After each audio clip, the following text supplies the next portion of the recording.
Good morning, everyone. Welcome to our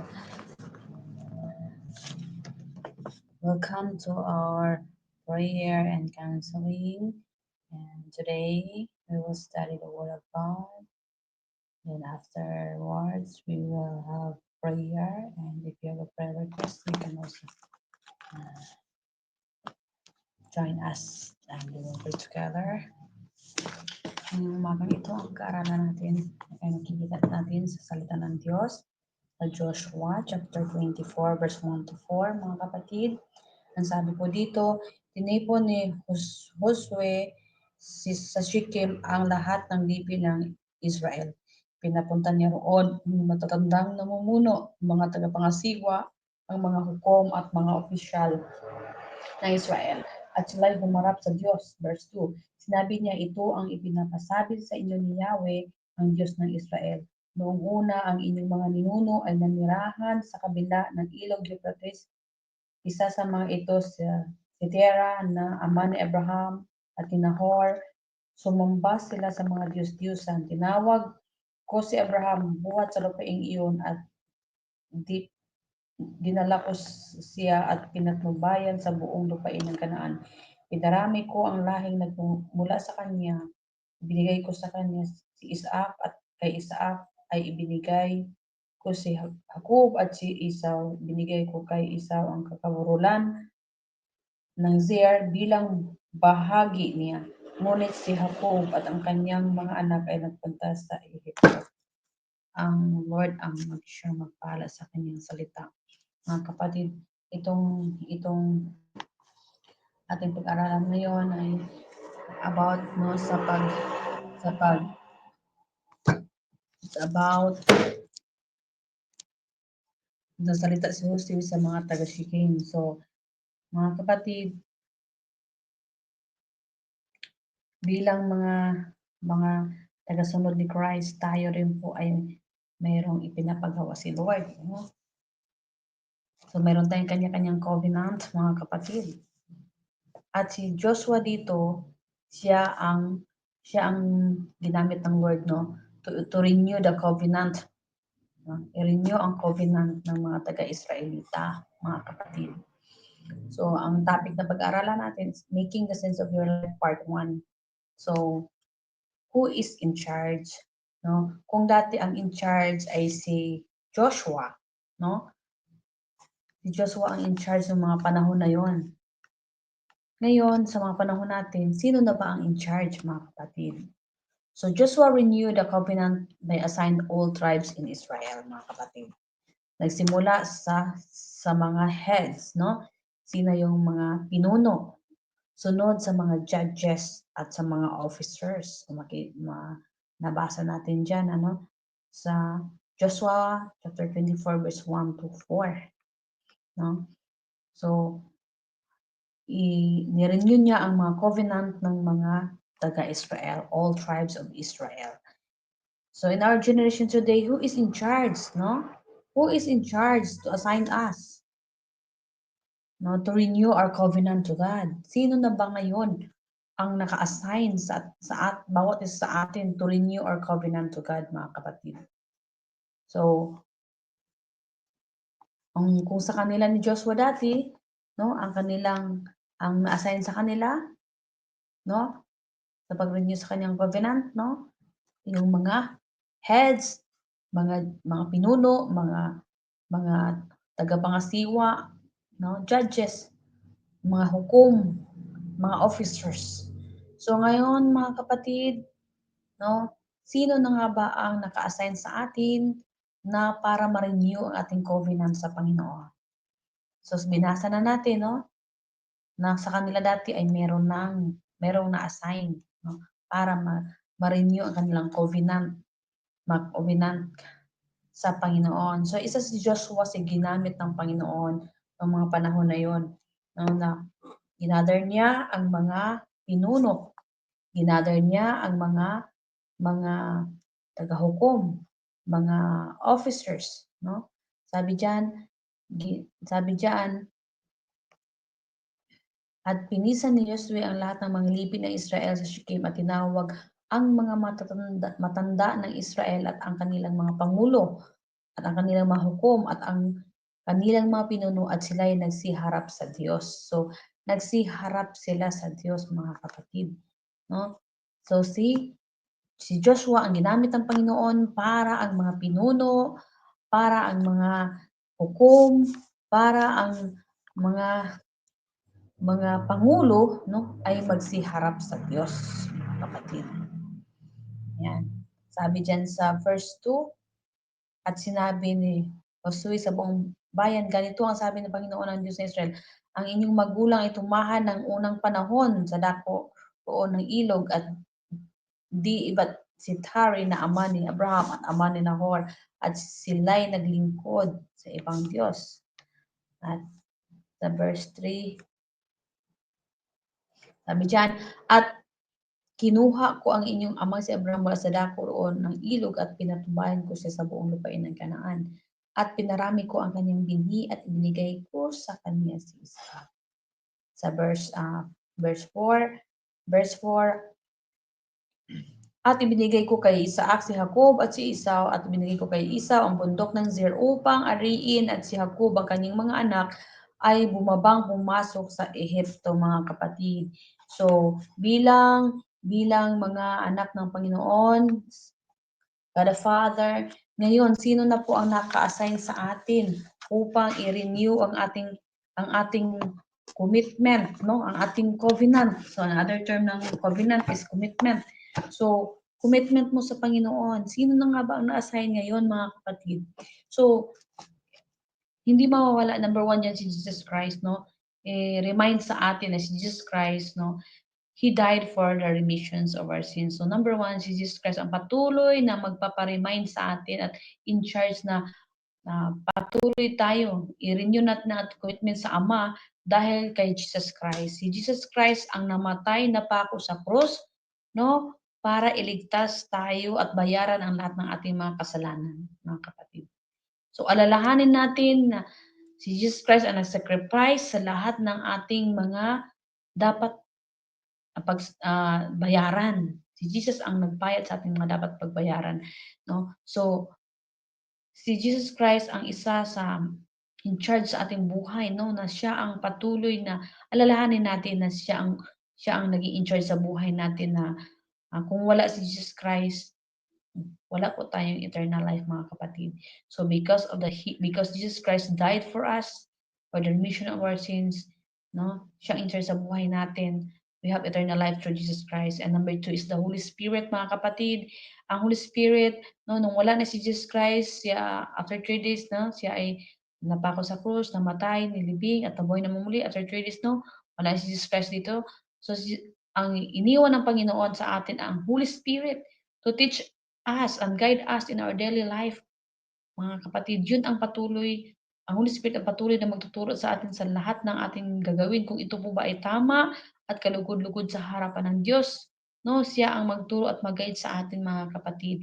Siya ang patuloy magre-renew sa ating covenant sa Ama, mga kapatid. And number 3, our pastors, our father in faith, our leaders, mga kapatid. Sila ang ginagamit ng Panginoon ngayon to encourage us to obey the commandments of God sa buhay natin, no? And number 4, our churches or fellow believers. So ang minsan ng ating mga believers, ang ating churches, noon siyang patuloy nag-i-encourage sa atin, panahon na tayo ay nanghihina, na minsan itong mga ka-church believers or churches natin, co-churches natin, ginagamit ng Lord to encourage us to continue our assignment for God's glory. So, no man is an island talaga, mga kapatid. Kailangan natin ang bawat isa, ang ating mga leader, no, sa ngayon, no, kailangan natin ang ating mga pastors, mentors to encourage us to continue to obey the commandments of God. So, kailangan natin ang ating mga mentors na yung ating mga desisyon ay ayon sa kalooban ng Lord. No, minsan tayo kasi ay kung ano lang ang mapag-isipan natin, ano lang maging maplano natin, yun ang ating ginagawa.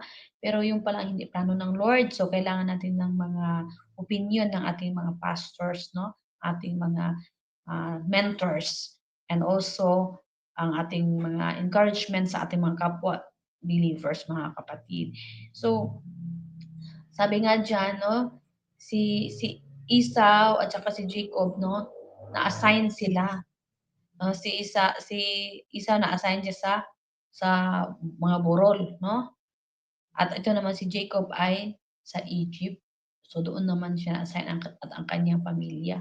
So bilang anak ng Diyos sa ating buhay, mga kapatid, mayroon tayong kanya-kanyang assignment sa ating buhay, mga kapatid. So kung ano man yung pinapagawa ng Lord sa iyo, mga kapatid, ayun po ay hilingin mo sa Lord na, Lord, ito po ba ay plano mo sa aking buhay? Yon, mga kapatid, no?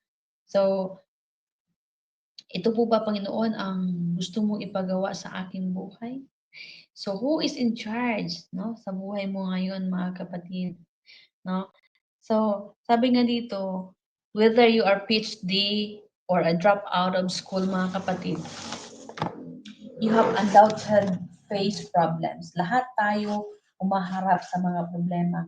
May pinag-aralan man o wala, no? Mayroon talaga tayong kinakaharap, no, na mga problema na hindi natin minsan inaasahan, no? We all do, and sometimes we can't make sense out of life. We make plans, mga kapatid, and things don't work out, and or the unexpected happens. So, or we end up with unintended consequence.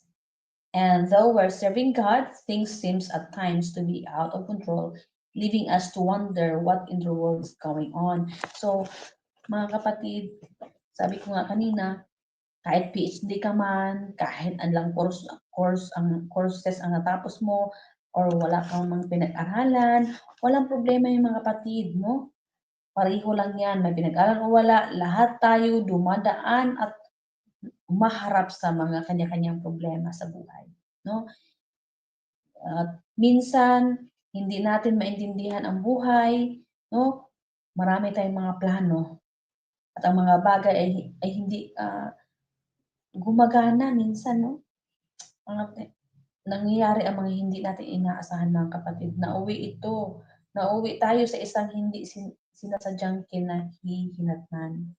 So, bagaman tayo ay mga lingkod ng Diyos, natural talaga na ang mga bagay-bagay ay walang kontrol minsan. Kaya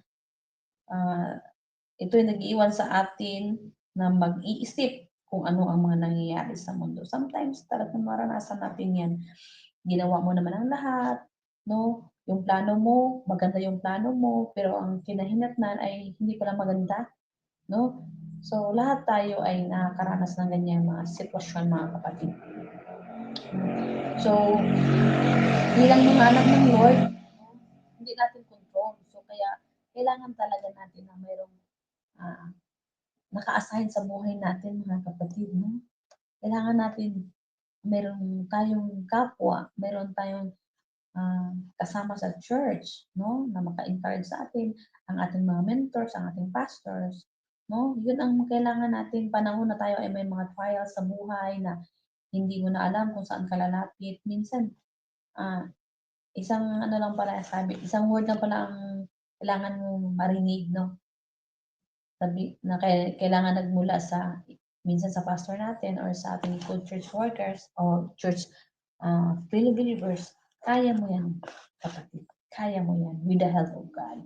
So mga kapatid, sabi nga, maaaring totoo yun para sa mga tao ng Israel nang marinig nila na isinasalaysay ni Diyos kung ang pakikitungo ng Panginoon sa kanyang mga tao. Ang patriarka na si Jacob ay isa sa dalawang magkapatid na kapatid na kambal. Si Esau ang isa pang kapatid at ipinagbili niya ang kanyang pagkapanganay para sa isang mangkok ng nilagang lentil na nagpapakita sa pamagitan ng pagkilos na ito at hinamak niya ang mga pagpapala ng Diyos. Kaya naman tinanggihan siya ng Diyos bilang tagapagmana ng mga pangakong ginawa niya sa kanyang ninuno na si Abraham. Mga kapatid, so minsan talaga tayo parang minsan Kasi parang isi-isaw tayo minsan no? Minsan pinagpalit natin ang ating birthright ng ating pagkaanak ng Diyos. Bakit? Minsan wala na tayong time sa Panginoon. Nauuna na natin ang ating mga trabaho, nauuna na natin ang ating mga negosyo, nauna na ang iba at na hindi na natin na-prioritize ang ating Panginoon, no? Ang ating Diyos Ama. So, siya ang source ng lahat, no? Siya ang magbibigay ng lahat ng blessing sa atin. So, yung birthright natin, wag natin ipagpalit sa isang mangkok na ano, no? Pagkain lang, no? So, hindi naman talaga nabubuhay ang tao sa ano lang, sa tinapay lamang, but the word of God, sa Matthew 4:4 mga kapatid. So, bilang mga anak ng Lord, wag nating ipagpalit ang ating birthright, no? Si Lord ang source ng lahat, kaya unahin natin siya, mga kapatid. Sabi dito, ngunit sinabi ni Joshua na kalaunan ay pinagpala ng Diyos si Esau na saan ang bulubunduking puok ng Zer, kung saan siya at ang kanyang mga inapo ay madaling makapagtatanggol kung sino man ang lumalaban sa kanila. Okay? So doon na-assign si Esau sa bundok ng Share, no? Share. Kung at si Jacob naman ang kanyang si Jacob ang anak ng pagpapala, ang isa na sa kabila ng kanyang mga pagkukulang ay tinanggap ng Diyos sa pamamagitan ng soberanya ng Diyos ay ipinadala sa Ehipto kasama ang kanyang pamilya kung saan sila ay magiging mga alipin, parang walang sense yun, di ba? Kita natin yung story nila ni Jacob, no? Ang daming anak ni Jacob at naging alipin sila sa mga Ehipto, no? At at in the end naman ay nagkaroon naman ng pagpapala dahil sa anak ni Jacob na si Joseph, mga kapatid. Kaya hindi natin alam kung saan tayo ina-assign ng Panginoon at kung sino rin naka-assign sa iyo na patuloy na gagamitin ng Lord na patuloy mag-encourage sa iyo, kapatid. Kung ikaw man ngayon ay nahihina, lumapit ka sa Diyos, no? Hingi ka ng tawad, lumapit ka sa Lord, magpaturo ka sa Lord, at also through the Holy Spirit ang mag-guide sa iyo na ay hindi na ito maganda, hindi na ito tama, ito ang tamang kong gawin. And also bilang isang tao, no, nandito pa tayo sa mundong ito, so kailangan rin natin kumbaga, kailangan natin ang isang tao na mas ahead sa atin, na mas nauna sa atin, yung ating father in faith na makapagpalakas sa atin panahon na tayo ay may mga kahinaan, may kinakaharap na mga problema. So tayo po ay lumapit sa ating pastor at sa ating mentor, our father in faith, and also sa ating mga kapatid sa Panginoon na malakas ang pananampalataya sa Diyos na makapagbigay rin sa atin ng encouragement, mga opinion, mga kapatid, na kung tayo ay may mga problema, huwag natin sarilinin, no? I-share natin ito at sama-sama natin ipanalangin, mga kapatid. At unahin natin si Lord sa buhay natin, mga kapatid. Hindi natin ipagpalit ang ating birthright sa mga material na bagay katulad ng ginawa ni Esau, no? Na pinagpalit nila ang kanyang pagkapanganay, ang kanyang pagka-birthright sa isang mangkok lang na pagkain dahil gutom na gutom siya, no? So, tayo ay i-priority natin ang ating pangailangan spiritual. Kasi si Lord ay siya ang source ng lahat, mga kapatid. So, sabi nga diyan, mga kapatid, bago natin maunawaan ang ulat na ito sa Biblia at ang mga bagay na nangyari sa ating sariling buhay, kailangan nating maunawaan ang Diyos. Dahil hindi tayo ang namamahala sa sansinukob, ang Diyos ang namamahala sa atin. At ang ating mga araw ay binibilang ayon sa kanyang plano, no? Ayon sa kanyang plano para sa bawat isa sa atin. Ang pangunahing layunin ng Diyos para sa kanyang mga anak ay gawin tayong mga lalaki at babae ng pananampalataya. So, maging sons and daughter of faith tayo, mga kapatid, no? Maging uh, yan sabi, kaya pinapahintulutan niya tayong mapunta sa mga sitwasyon kung saan kailangan nating matutong magtiwala sa Kanya, no? Bakit sa mundo kailangan natin magtiwala sa Diyos kung maayos naman ang lahat, hindi sa lambak niya ibinabalik ang ating kaluluwa, mga kapatid. So, natural lang talaga na may mga trials, mga kapatid. Pero ang gusto ng Panginoon, gusto ng Lord na ang main goal ng Panginoon sa buhay natin, mga kapatid, ay God's main goal for His people is to make us men and women of faith, mga kapatid. So, gusto ng Lord makikita sa atin ang ating pananampalataya.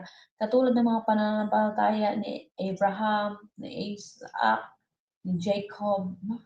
So, yun ang gustong makita ng Lord sa buhay natin.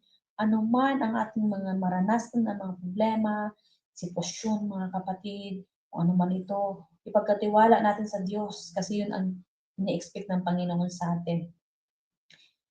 The main goal of God for His people is to make us men and women of faith. No? Men and women of faith. So He permit us to get into situations where we have to learn to trust Him. Kamusta po, mga kapatid, ang iyong pagtitiwala sa Diyos? 100% pa ba ang iyong pagtitiwala sa Diyos? Oh? Or ipinagpalit mo na ang iyong birthright? No? Ayaw ko na nga magtiwala sa Lord. Parang wala naman nangyayari eh, di ba? So, ito na lang gagawin ko. Magtrabaho na lang ako, hindi na ako magsisimba. Magnegosyo na lang ako, hindi na ako magsisimba. Ganyan ka ba, kapatid? Ikaw lang ang makakasagot niyan, mga kapatid. Sabi diyan, God was saying, Jacob I love, and I'm going to make him and his people men and women of faith. So I'm going to let them face difficult situation. So, naalaw ng Panginoon, no? Na maka-experience tayo ng mga difficult situation. We're all in the school of faith, and this explains so many things in life that we can now better understand. How are we going to believe unless we experience trouble? How are we going to learn to trust God unless it hurts sometimes? Unless there are difficulties.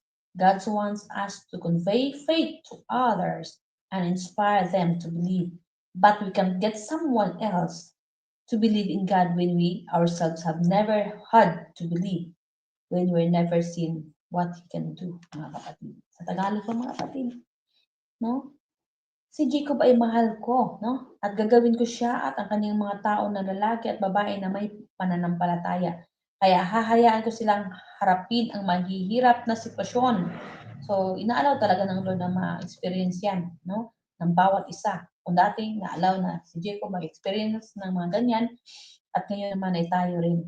Lahat tayo ay nasa paaralan ng pananampalataya, no? Sinusubok tayo. At ito ay ang nagpapaliwanag na napakaraming bagay sa buhay na mas mauunawaan natin ngayon. Paano tayo maniniwala maliban kung nakaranas tayo ng problema? So, paano ka magkaroon ng malalim na pananampalataya kung kung kailan na tayo nakaranas ng problema? Paano tayo matutong magtiwala sa Diyos maliban kung masakit minsan ang ating na-experiensyahan? Maliban kung may mga paghihirap, nais ng Diyos na ihatid natin ang pananampalataya sa iba at pukawin silang maniwala. So, ngunit hindi natin makukuha ang ibang tao na maniwala sa Diyos kapag tayo mismo ay hindi kailanman kailangang maniwala. Kapag hindi pa natin nakita kung ano ang kaya niyang gawin. So, inaasahan ng Panginoon sa ating mga kapatid na tayo ay makapagbigay rin ng encouragement sa ating mga kapwa mananampalataya. Kung panahon na sila ay nanghihina, inaasahan ng Panginoon na ikaw ay isang instrumento na yung kapatid mo nang hina ay lumakas ang kanyang pananalig at pananampalataya sa Diyos, mga kapatid. Katulad ng sa buhay nila ni Jacob. No? Grabe ang experience nila. No? Mga problema. Pero at the end, no? Yung anak niya, si Joseph, yung pa ang ginamit ng Lord. No? Nagkaroon sila ng pag-asa, mga kapatid. So, no man is an island. Kailangan natin ang ating kapwa. Sabi dito, out of their faith in God, what He gave Jacob and the people of Israel, And what He gave you and me is a testimony.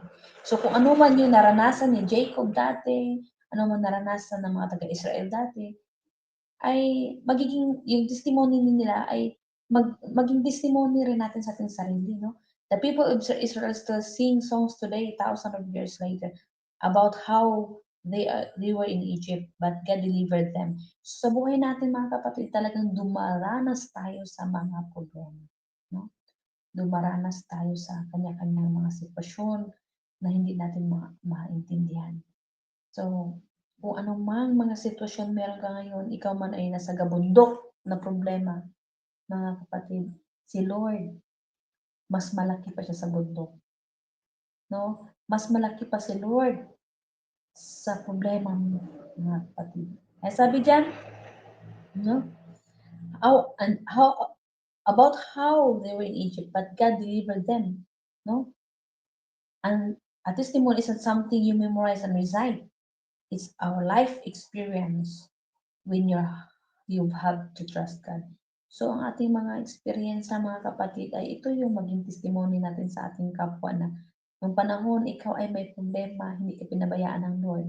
Nung panahon na ikaw ay naka-experience ng ganitong sitwasyon, ikaw ay hindi pinabayaan ng Lord dahil ikaw lumapit sa Kanya. No? Sabi diyan, you have to trust God. Maniwala ka sa Diyos.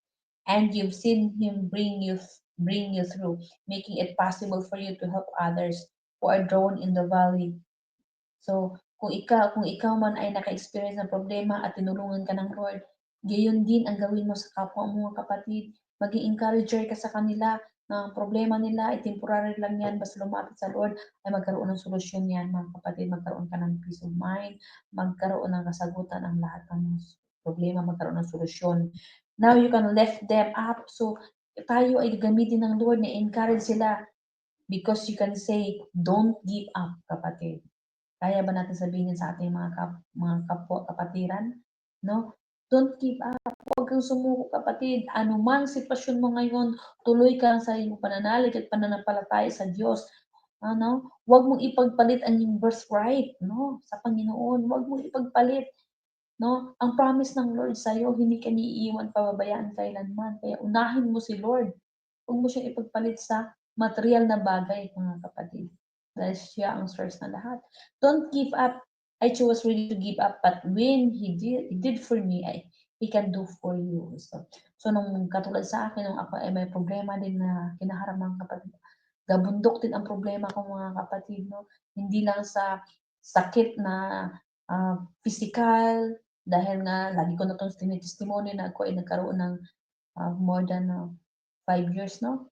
2018, 19, 20, 21, 22, 5 years po ako nagbe-bleeding mga kapatid. Pero nung mga panahon na yon, sa tingin ko ang laki-laki ng problema ko. Hindi ko alam na anong panahon na yun ako'y mamamatay na, bumili na ako ng sarili kong kabaong, ano. So, parang pinaghandaan ko na yung kamatayan ko. Pero hindi pa rin inalaw ni Lord na ako'y mamatay dahil meron pa siyang pinapagawa sa buhay ko mga kapatid. Sabi ko, Lord, patunayan mo sa akin na ang mga problema ko ay masolusyunan ito. O, kung kaya mo ngang pinagaling, Panginoong Diyos, yung 12 years na nagbi-bleeding, no? Ako, 5 years din ako nagbi-bleeding, Lord. Ipagkaloob mo sa akin ang total healing.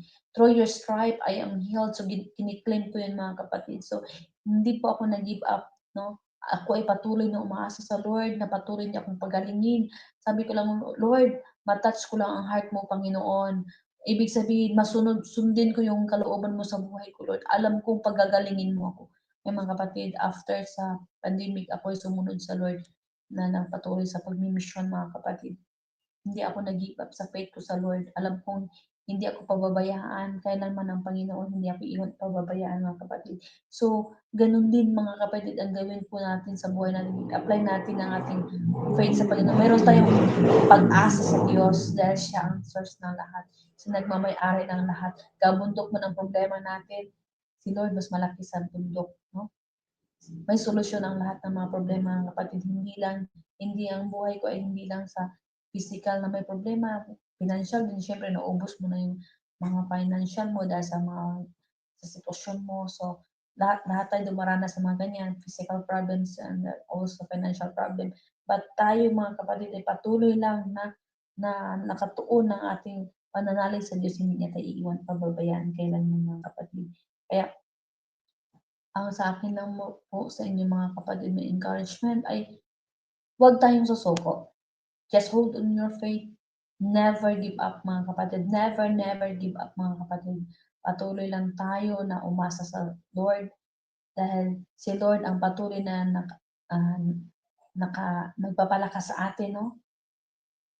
Kung ano man ngayon ang sitwasyon mo, temporary lang yan mga kapatid. At iyan ay mayroong after ng mga sitwasyon mo ngayon, mayroon namang malaking blessing na darating sa'yo after ng mga trials. So, malampasan mo lang ang trials, no? Malampasan mo lang yan mga kapatid, ang trials na yan. Kumbaga sa estudyante pa kailangan makapasa ka. 'Pag makapasa ka diyan, success na mga kapatid. So gano'n din bilang anak ng Lord, bilang mananampalataya, bilang Christian, anak ng Panginoong Diyos, never give up. Just hold on your faith mga kapatid. Huwag natin ipagpalit ang ating pananampalataya sa mga materyal na bagay. Kaya ipagkatiwala natin sa Diyos ang lahat mga kapatid. Kaya kapag panahon na ikaw ay naka-experience ng mga trials, huwag po kayong atubili na lumapit sa Diyos. Lumapit ka sa ating Amang nasa langit. Si Jesus Christ ang ating mediator, no? Siya ang ating patuloy na tagapamamagitan sa Ama. And through the Holy Spirit, ang ating advocate, mga kapatid, no? Messenger, no? Advocate, si Jesus Christ, no? Siya ang tagapamamagitan sa Ama. And the Holy Spirit will always guide us and teach us kung anong mga dapat natin gawin. So always maging positibo lang tayo at nakarelate tayo sa salita ng Diyos. At tayo patuloy na humingi ng tulong sa ating mga father in faith and co-churches, believers, fellow believers, mga kapatid. So always mag-relate tayo sa salita ng Diyos, no? Yun ang ating basihan, na hindi tayo pababayaan kailanman ng ating mahal na Panginoon, basta tayo tuloy-tuloy magtiwala sa Kanya, mayroong naka-assign sa iyo. Kung ikaw, no, natural na dadanas ka ng ganyang mga trials, mayroong i-assign si Lord sa iyo na iba. Kung ikaw ay nasa sitwasyon na parang hindi na ito ang pinapagawa ng Lord sa iyo, mga kapatid, i-assign ka ni Lord sa ibang assignment sa buhay mo. Kaya huwag po natin kalimutan na kumbaga dati si Joshua ginamit ng Panginoon para i-assign ang mga leaders, ang mga pangulo, ang mga hukom at ang mga officers, no? Siya ang inassign ng Panginoon, no? Ngayon naman ay tayo ay patuloy na i-renew na ang ating covenant sa ating Panginoong Diyos, no? Jesus Christ, through the Holy Spirit, and our Father in faith, and our co-believers, mga kapatid. Kaya tuloy-tuloy tayo sa ating pananalig at panampalataya sa Diyos, mga kapatid. Salamat sa inyong pagkikinig, and ang Lord ang patuloy mag-bless sa kanyang mga salita, at ito ay patuloy nating maisabuhay ang mga salita ng Diyos, mga kapatid. Ano naman ang inyong mga problema ngayon, I declare open heaven breakthrough be upon you. I declare good health be upon you and your family, and the peace of God be upon you and your family, and also let the love surrounded in your family, mga kapatid. At andoon ang patuloy na pagmamahalan na pagtutulungan ng bawat isa, bawat kapatiran, bawat pamilya. And si Lord na maging sentro sa buhay ng bawat isa sa ating mga kapatid. Shalom, shalom everyone. See you next time. God bless us all.